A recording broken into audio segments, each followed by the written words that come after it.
Assalamualaikum semuanya. Oke, Ibu akan memperkenalkan diri dulu. Nama Ibu Restiara Kesuma, Ibu dari program studi PGMI semester 7. Di sini Ibu akan menjelaskan kepada kalian tentang pembelajaran tematik tema 6, cita-citaku, subtema 1, aku dan cita-citaku, dan pembelajaran yang pertama. Apa semuanya sudah siap? Oke, kita mulai ya pembelajaran pertama. Tapi sebelumnya, Ibu akan menyampaikan tujuan dari pembelajaran hari ini. Yang pertama, melalui kegiatan mengamati dan berdiskusi, siswa mampu mengidentifikasi ciri-ciri puisi dengan benar. Yang kedua, melalui kegiatan membuat kesimpulan, siswa dapat menyajikan hasil pengamatan tentang ciri-ciri puisi secara terperinci.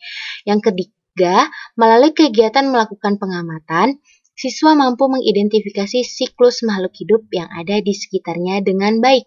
Dan yang keempat, melalui kegiatan menyusun gambar tahapan pertumbuhan hewan dan tumbuhan, siswa mampu membuat skema siklus hidup makhluk hidup yang ada di sekitarnya.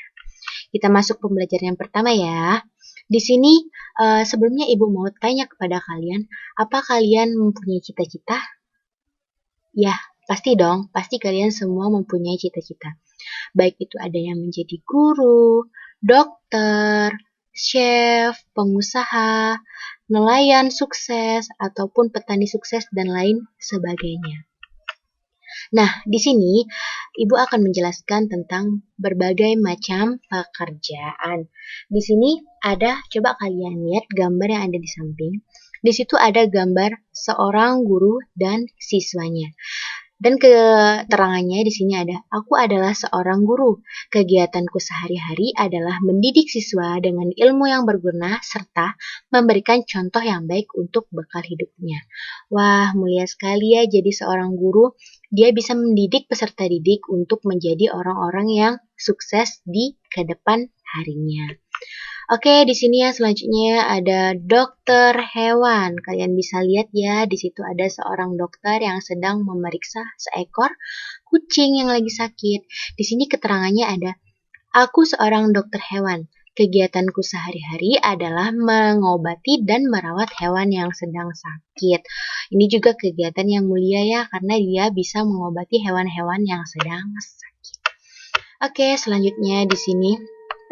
Bagaimana denganmu? Kamu pasti mempunyai mimpi dan harapan tentang kegiatan atau pekerjaan kalian kelak.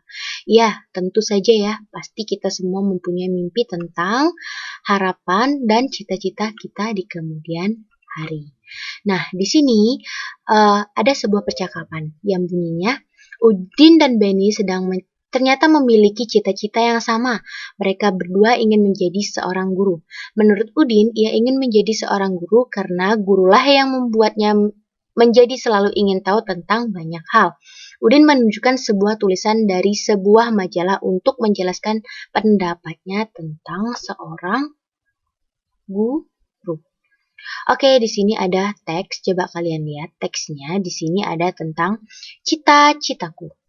Ibu akan bacakan ya puisinya. Cita-citaku. Anganku melayang ke masa depan. Aku ingin menjadi seorang guru. Guru adalah pejuang ilmu di garis paling depan. Guru tanpa pamrih berbagi ilmu. Aku akan berusaha menggapai cita-cita. Takkan lelah aku mencari ilmu. Takkan aku berpangku tangan saja. Demi tercapainya cita-citaku. Nah, di situ adalah contoh dari puisi. Nah, di sini puisi juga memiliki beberapa ciri-ciri. Yang pertama, penulisan puisi dituangkan dalam kalimat bait yang terdiri dari baris-baris. Oke, kalian bisa lihat di puisi di samping, di situ ada baris-baris atau kata-kata yang terdapat dalam puisi. Di situ disebut baris-baris dari puisi. Oke, kalian bisa hitung itu ada berapa barisnya. 1, 2, 3, 4. Baris yang kedua 5, 6, 7, 8. Oke, di situ ada 8 baris dalam puisi. Yang kedua ada setiap bait terdiri dari 4 baris. Bait itu bisa kalian lihat. Nah, itu kan terbagi menjadi 2. Nah, itu dinamakan bait. Nah, itu terdapat 2 bait ya. Jadi, nah setiap bait itu terdiri dari 4 baris. Benar ya? Kalian bisa lihat di puisi yang di samping. Oke, yang selanjutnya itu ada puisi memiliki rima AB-AB. Maksudnya itu akhiran dari puisi itu sama. Coba kalian lihat. Di bait yang pertama itu akhirannya NU. Oke, sama ya. Jadi dia tuh memiliki istilah berima AB. Yang kedua juga sama. AU. Oke, jelas ya. Berarti puisi memiliki rima AB. Terus yang selanjutnya itu ada puisi terdiri atas bagian-bagian yang merupakan kumpulan kata-kata yang disebut baris puisi ya. Kayak yang tadi dijelaskan sebelumnya ya, itu ada baris dan bait dari puisi. Oke, di sini ada percakapan lagi nih yang bunyinya, Lani, apakah aku bisa mengubah susunan baris dalam puisi itu ya? Terus Udin menjawab, menurutmu seharusnya bisa, asalkan maknanya kurang lebih sama. Kenapa Lani? Lani menjawab lagi, betul juga, aku ingin menyusun puisi sendiri tentang cita-citaku. Terus Udin menjawab lagi nih, benarkah? Apakah cita-citamu Leni? Terus Leni menjawab, aku senang dengan hewan. Aku ingin suatu hari nanti aku bisa menjadi dokter hewan agar aku dapat membantu hewan-hewan yang sedang sakit dan sedang membutuhkan pertolongan. Udin menjawab lagi, wah hebat juga cita-citamu. Kebetulan aku juga memiliki beberapa hewan peliharaan di rumah. Mungkin besok aku bisa membawa mereka kepadamu untuk diperiksa. Terus Lani menjawab lagi, Udin jangan bercanda, itu nanti saja ketika aku sudah belajar banyak tentang hewan. Terus Udin menjawab lagi, baiklah Lani. Nah, di sini ada contoh dari hewan-hewan peliharaan Udin. Yang pertama kalian bisa lihat, itu ada kucing. Oke, sama anaknya tuh. Terus yang kedua itu ada kelinci juga sama anaknya. Dan yang ketiga itu ada ayam. Itu juga banyak ya anaknya. Oke nih, selanjutnya. Gambar-gambar tersebut menunjukkan bahwa ada anak-anak hewan dan hewan yang sudah dewasa. Artinya hewan tersebut mengalami pertumbuhan.